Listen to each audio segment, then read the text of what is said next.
こんにちは、レオパです。今日は焼きおにぎりを作ります。それではおにぎりから作っていきます。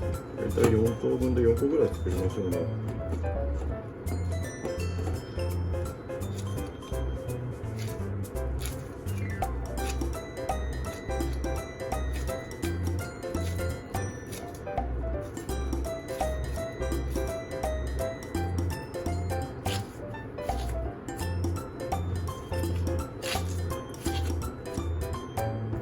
まずここで先におにぎり焼き始めます。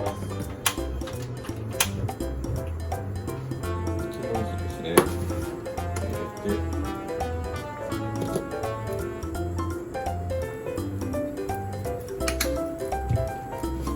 このぐらいの感じですかね。こんな感じで OK です。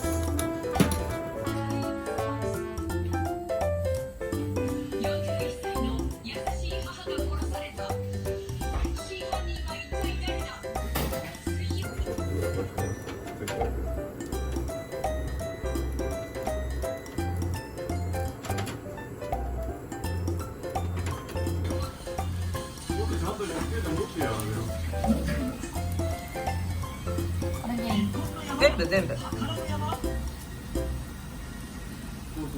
上手。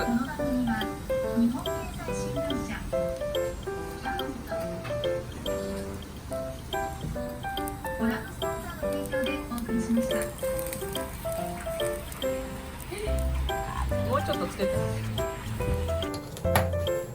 次に味噌を入れていきます。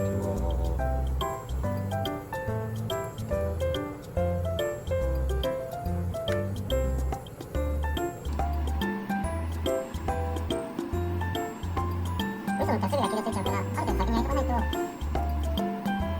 頭1個までやるの問題ないですけど、2つ3とか結構よくやった方がいいと思います。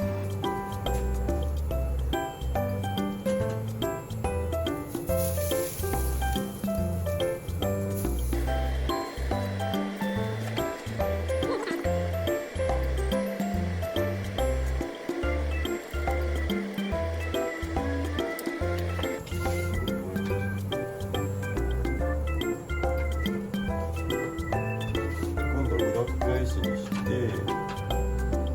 少ししますね。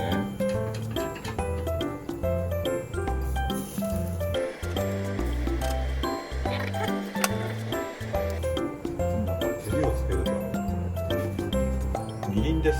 みりん塗ります。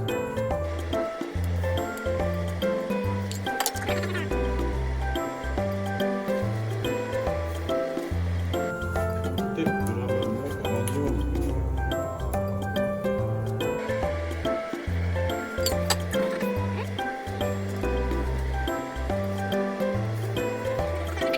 じゃあ盛り付けていきます。こん